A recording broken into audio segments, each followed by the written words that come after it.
Mumtaz বিটির concert না, যে ফাইটে যায় মলম দেওয়ার জায়গা নেই বলবে, আর আমি উদ্যোগের সঙ্গ হয় এখানে আসবেন না ওখানে বসবেন, এই আশেপাশে থাকার সুযোগ নাই। আপনারা 70 জন এই ফোন নিয়ে করবেন কি? আগে হয় বসান, আর না তাড়িয়ে দেন, আপনি এখানে আসেন।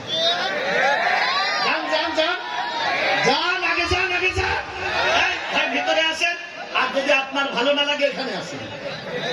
তারপরে আশেপাশে ওইভাবে থাকা যাবে না। এ দিয়ে বোঝা যায় আজকের মাহফিলে আমরা খুশি, কিছু মানুষ অখুশি, এই জন্য বসিয়ে বিভিন্ন ভাবে দাঁড়াই আছে।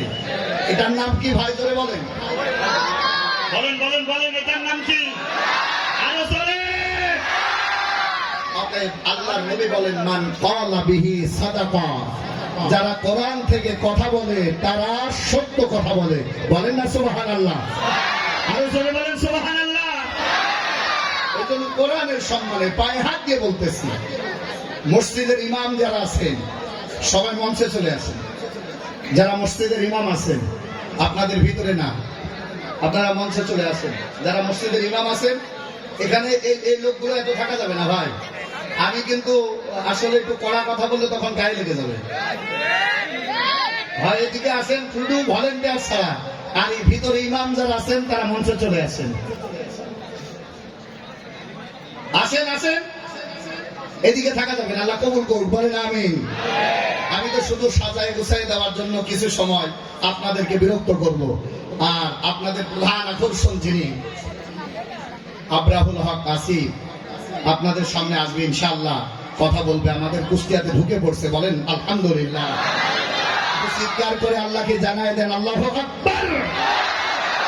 পুরাতন কুষ্টিয়া চরপাড়া যুব সমাজ ও এলাকাবাসীর উদ্যোগে আয়োজিত ঐতিহ্যবাহী ঐতিহাসিক তাফসীরুল কোরআন মাহফিল 2 দিন ব্যাপী আজকের এই মহাতি জলসায় সমাপনী রজনীতে সভাপতির দায়িত্ব যিনি পালন করছেন, কলিজা ভরে দোয়া করে রব্বে কারীম তুমি তোমার গোলামকে কবুল আর মঞ্জুর করে নাও। জবান খুলে বলেন আমিন।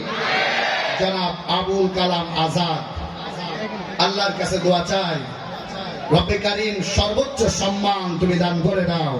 একটু জবান খুলে বলা যাবে আমিন। সেই মাগরিব থেকে পর্যন্ত আলোচনা করে ধন্য করেছেন অনেক ওলামা হযরত। কলিজা ভরে দোয়া করে আল্লাহ তুমি এদের সম্মান আর ইজ্জত বাড়ায় দাও। জবান খুলে বলেন আমিন। আমার পূর্বে আলোচনা করে ধন্য করেছেন আপনাদের এলাকার কৃতি সন্তান হাফেজ মাওলানা মোহাম্মদ ইমরান হোসাইন ভাই, আতাউল্লাহিল উমরাহ। আল্লাহর কাছে দোয়া চাই আল্লাহ ইজ্জত আর সম্মান তুমি বাড়ায় দাও। একটু জবান খুলে বলেন আমিন। অতিথিবৃন্দ যারা আছেন, বিশেষ করে মাহফিল পরিচালনা করতেছেন আমার শ্রদ্ধাভাজন উস্তাজুল আসাতিজা, এই এলাকার মনে হয় পুরাতন ইমাম না, আপনার চাইতে বুড়ো কেউ আছে নাকি? উনি হচ্ছে সব চাইতে বড় বুড়ো মানে কি সম্মানী মানুষ। কারি আবু বকর সিদ্দিক, কলিজা ভরে দোয়া করি আল্লাহ হায়াতে তৈয়্যিবা সিয়াতে কুল্লিয়া কামনা করছি তুমি দান করে দাও। বলেন আমিন। উপস্থিত আছেন অতিথিবৃন্দ, তার ভিতরে উল্লেখযোগ্য আমাদের এই হরিপুর ইউনিয়নের সুনাম ধন্য চেয়ারম্যান মহোদয়,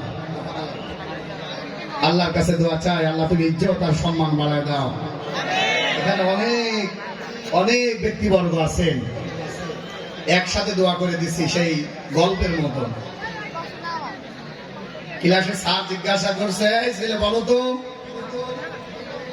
গুড কয়টা শব্দ দেওয়া হয়, একটু বানান করো। ছেলে দাঁড়ায় বলছে ABCDEFGHIJ একেবারে Z পর্যন্ত দাঁড়ায় দিয়েছে। ডাকতে বলছে কি হলো? বলছে স্যার এর মধ্যে আছে, খুঁজে নেন। আর মানে আল্লাহর কাছে দোয়া চাই এখানে যারা আছেন আল্লাহর কাছে দোয়া করে দিলাম, পাইকিরি হারে আল্লাহ ছেড়ে দিলাম, ইজ্জত আর সম্মান বাড়ায় দাও।